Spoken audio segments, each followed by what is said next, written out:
Assalamualaikum warahmatullahi wabarakatuh. Nama saya Neng Siti Maesara. Saya dari Bandung. Saya kerja di kota Riyadh. Dan yang memberangkatkan saya adalah Pak dari Bu Hajah Nunung ke Pak Arif Andi. Saya di Indonesia tidak punya PT, hanya penampungan seperti rumah. Saya sebelum kesini ada keluhan punya kista di bagian rahim kanan. Saya sudah minta istirahat dan minta berobat dulu, tapi tetap orang di penampungan nyuruh saya cepat-cepat terbang. Saya bilang saya nggak bisa. Kalau bisa saya ganti rugi aja buat gantiin paspor sama visa, kata saya gitu, sama uang fee. Setelah itu dia barulah ngasih saya waktu buat berobat, dan itu pun obat saya belum habis. Saya masih tetap harus terbang. Akhirnya saya paksakan terbang karena saya tidak punya uang untuk ganti rugi dengan keadaan kisah saya belum sembuh total. Bulan Desember saya sampai ke sini. Bulan Januari saya punya majikan dan rumahnya besar, 4 tingkat. Saya naik turun tangga capek. Saya punya bekas sesaran baru saja 1 tahun di bulan Januari ini.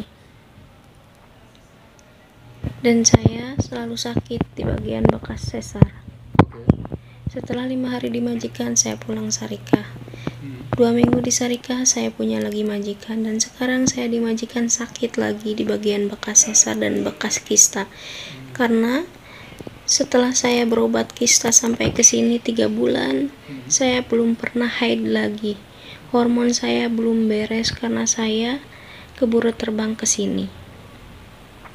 Sekarang keluhan saya ada 2. Masalah kista sama masalah bekas sesar. Saya mau pulang dan saya minta ke pihak PT untuk memulangkan saya, tapi dia malah minta ganti senilai 60 juta.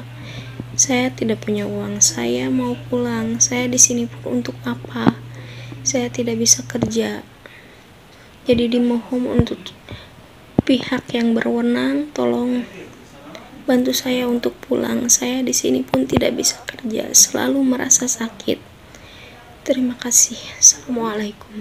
Assalamualaikum warahmatullahi wabarakatuh. Apa kabar? Sehat semua ya. Barusan kita udah nonton videonya bareng-bareng seorang TKW yang minta tolong untuk dipulangkan karena saat ini sedang sakit. Jadi TKW-nya ini saya punya lokasinya, ada nomor HP-nya. Jadi buat teman-teman yang mungkin bisa bantuin, bisa kontak saya untuk mendapatkan lokasinya dan juga nomor HP-nya. Semoga video ini bisa sampai ke tangan perwakilan pemerintah Indonesia, misalkan BP2MI ataupun KJRI, KBRI.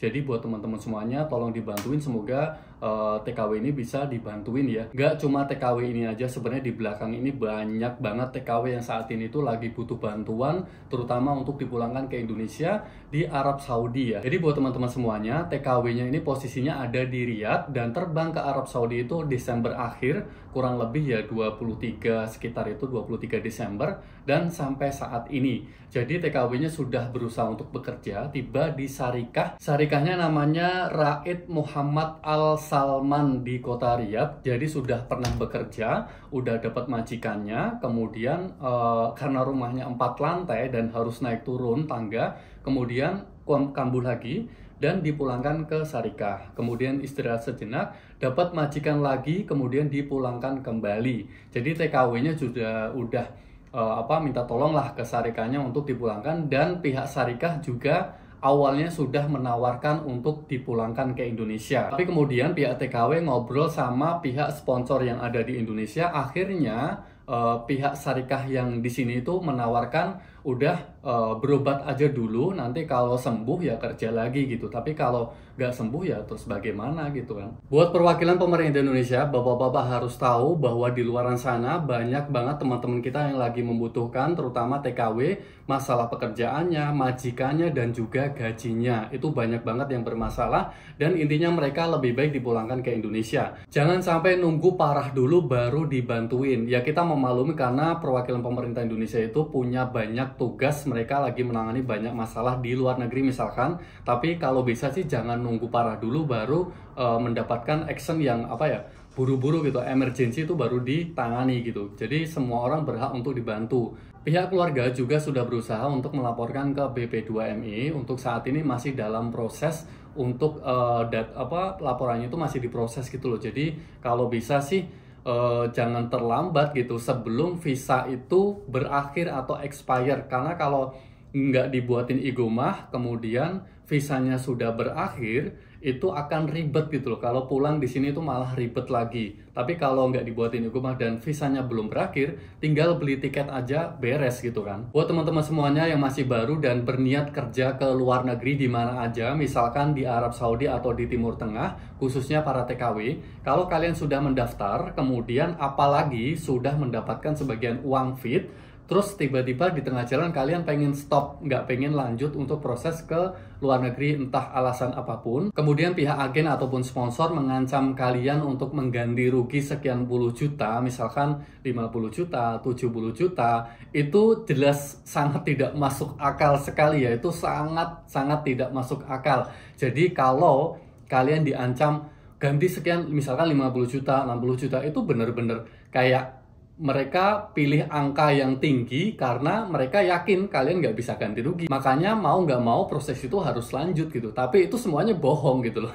Kalian tahu nggak? Seandainya kalian pengen ganti rugilah apa yang sudah dikeluarkan. Misalkan begini, paspor berapa? Paspor paling 300-an, sekitar itu ya. Kemudian misalkan uang fit, misalnya dikasih berapa? 3 juta, 5 juta. Ya udah, misalkan kok kalian pengen mengembalikan, minta ganti rugi mereka, ya udah kembalikan apa yang sudah dibuat itu aja gitu. Jadi seandainya ya. Tapi sebenarnya informasi dari Kepala BP2MI, kalau TKW sudah diproses dan ternyata prosesnya itu secara ilegal, misalkan ke Timur Tengah, kemudian gagal atau dibatalkan, terus pihak sponsor atau agen minta ganti rugi, itu jangan pernah dipikirkan atau dihiraukan saja, oke? Jadi buat teman-teman semuanya, kalian harus tahu, nggak usah takut kalau masih di Indonesia. Kalau kalian tahu ini adalah prosesnya secara tidak resmi, stop saat itu juga. Jangan ambil resiko kalian udah nekat aja gitu ke Arab Saudi misalkan ya. Ini prosesnya pakai visa ziarah ya. Karena banyak teman-teman kita yang sangat tidak beruntung, itu banyak banget. Kalau ada yang beruntung juga ada, tapi lebih baik prosesnya yang secara resmi aja. Jadi buat teman-teman yang baru gabung dan nggak ngikutin video-videoku sebelumnya, ini kita lebih diskusi membahas seputar TKW yang pakai visa ziarah, yang proses keberangkatannya itu tidak resmi ke Arab Saudi, itu resikonya sangat gede dan sebaiknya dihindari saja, oke? Karena ada sebagian teman-teman yang, wah, temanku banyak kok yang pakai visa ziarah dan di sini semua baik-baik saja. Kita nggak membahas masalah itu, tapi lebih baik kalau ada proses yang resmi, kenapa kalian pilih yang nggak resmi, gitu kan? Untuk teman-teman yang pengen daftar secara resmi TKW pembantu rumah tangga ke Arab Saudi, saya bisa kasih informasi detail tentang informasi itu, oke? Terima kasih, jangan lupa untuk like, share, dan juga subscribe channel ini. Wassalamualaikum warahmatullahi wabarakatuh. Bye!